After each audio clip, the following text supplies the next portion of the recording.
So right off the bat we can see his kind of tasseled boots, just a texture on the boot so they didn't go crazy there. Very nicely printed knee pads with his different designs for his group, and Tranquilo, his tights covered in pretty nice designs. Hourglass looking design. Super amazing zip up jacket, Tranquilo, with the Ingobernables. Just like a freaking working zipper. I mean, pretty amazing. Likeness is pretty basic, but it does look like him, but not the most astounding appearance. I feel like the other head that he came with, mostly for the expression, really looks like him here. But the hat is molded on. I thought it was maybe just a removable hat piece. It's part of the mold, so unfortunately if you use this head, which I do like more, you're stuck with the hat. But you might just have him with his shirt and all that anyway, so it'll look pretty nice. Tons of hand options. Fist, open, hand, point, whatever, but you know, this is probably his custom one that he does his kind of eye taunt. So he does come with that hand option if you want him to be doing that specific little motion. So let's unzip the jacket, and not only the jacket, but he has the t-shirt. There's a third shirt taped underneath the packaging, so make sure you don't lose it. I just about missed it. Doo-doo. Really awesome jacket, but also the t-shirt and the IWGP heavyweight belt comes around his waist, and he comes with the Intercontinental belt as well. But major problem here, they are not painted with the details on them. I did a video opening Hiroshi Tanahashi that came with the Intercontinental title, and it was fully painted on the front. I mean fully, I mean it had the lettering and a few extra colors on it. Open up Okada, he had this old style IWGP heavyweight title, and it had the details painted on the front. A few colors and some black lettering and things. Here they're not painted. I mean, these are $40, well, $45 figures. Unpainted belts. Yikes. That's, I don't think that's what was promised exactly with this figure, so ouch, yikes, oof. But I can probably paint them myself, but why would I freaking have to? And with these belts, all the material is so flimsy, like once you unbutton these, they will be pretty much impossible to get back on. Like, he comes with the belt on here, I'm going to have to take this off. I'll probably never be able to strap it again. Like, if I wanted to close this right now, right after pulling that off, pretty much no way. They're just too flimsy of tabs. So they'll just have to hold the belts, you know, completely unpainted and plain. Ow. He does have his wrist tape, even has his logos on it, so that is cool. The shirt does not have a seam. This is just kind of a plasticky print on here. It's not like the screen printed or anything like that. To get this off, I'd probably have to remove the head or destroy the brain. Wait, no, that's something else. His hair is so big, you wouldn't be able to peel it off. Going to recommend you take off the hands and head to put on the t-shirts, but I like the length of the t-shirts. They're not too long like the WWE shirts always are. Cover up their attires down below. These are just the right height, but very hard to put on. I don't want to put on my shirt right now, brother. Let me just show articulation-wise, just kind of limited on the ankle. This has a little bit of turn, and he can only go so far back, so they're not like super articulated or anything crazy. But they do have some range of motion, but not like the most wildest there is. You know, typical wrist, but also small joint up and down as well. Wide range on the arms. The head is only going to be turning. It's the up and down isn't anything great there. Come on, buddy. Seems like a poor idea to not have the Velcro. We got the old chest joint there. Let's throw on the other head just to see. Whoopsie. The hair is painted black on the back. This one a little high, not too bad. This zipper seems very fragile. I think I got it down one more little click. So you can use it from both, but it is mostly used for the entrance jacket or shirt. I don't know, maybe it's just, maybe I'm seeing things. Tell me what you think. The head sits too high compared to the other one or not? The special hand is the left hand only, with this little pinch. Honestly, the articulation isn't quite super enough in the arm to really position it perfectly with the eye to do it. So, darn.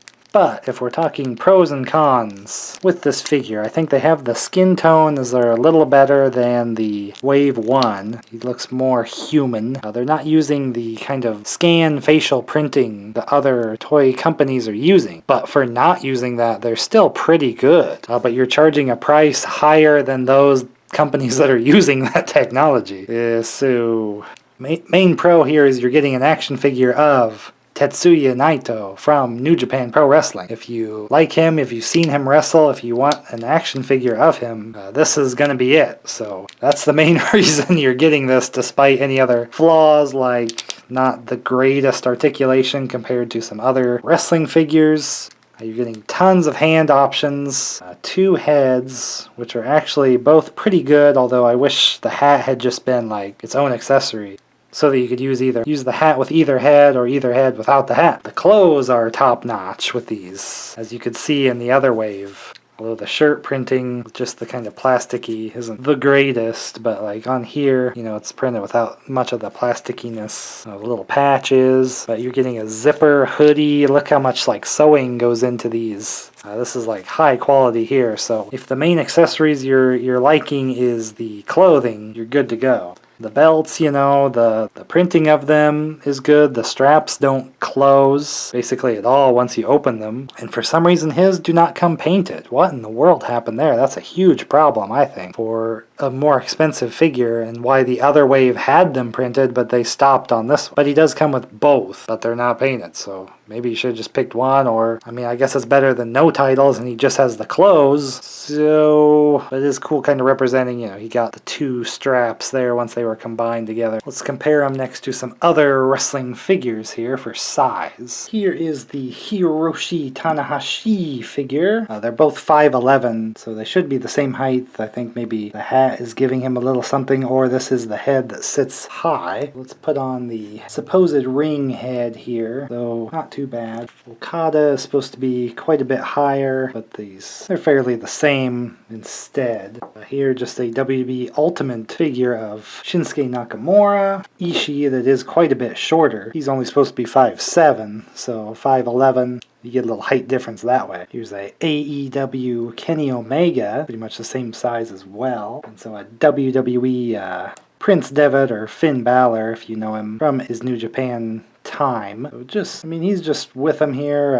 Not huge height differences amongst these guys anyway. Here's like a 7-foot, you know, kind of Undertaker, just a little bit taller. I mean, we're talking inches in real life, so an action figure, I mean, you know, what, some form of millimeter differences. Ospreay is one of the worst for the height, though. He is maybe just a hair shorter than Naito this way, but just for some comparisons and things. And while we have the belts here, Intercontinental, here is the one that came with Tanahashi, and you can see it's fully decked out, all the little jewels and things. So it does look like this plastic is just white, and the painted earlier Wave 1 one is just like a strap that the strap is painted, if you can really kind of tell the difference in that kind of texture of the strap. This is just actual, the one that came with Naito, actual white plastic. This one's like painted on top of, and you could scrape this off and probably black underneath, so that's an improvement, but they didn't color in the details. Not cool.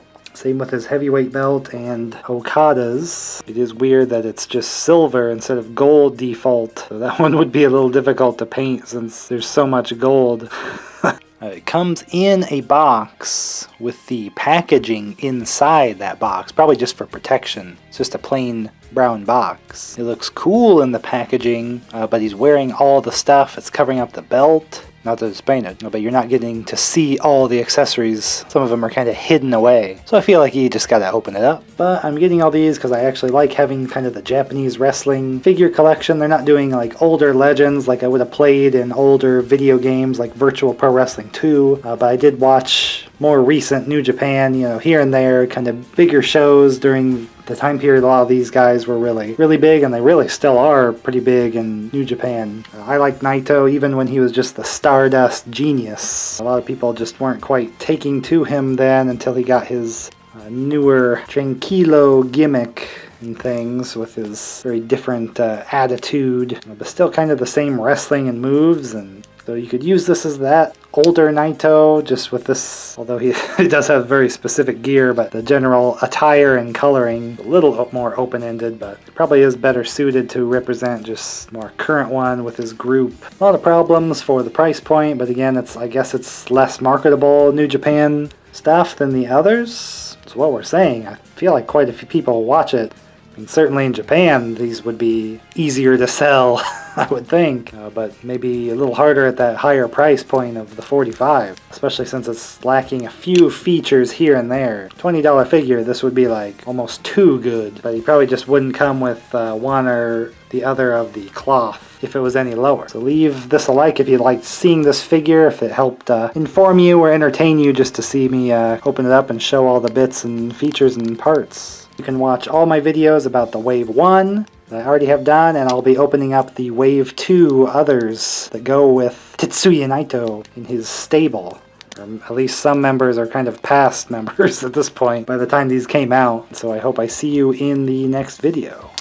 Drop a kick!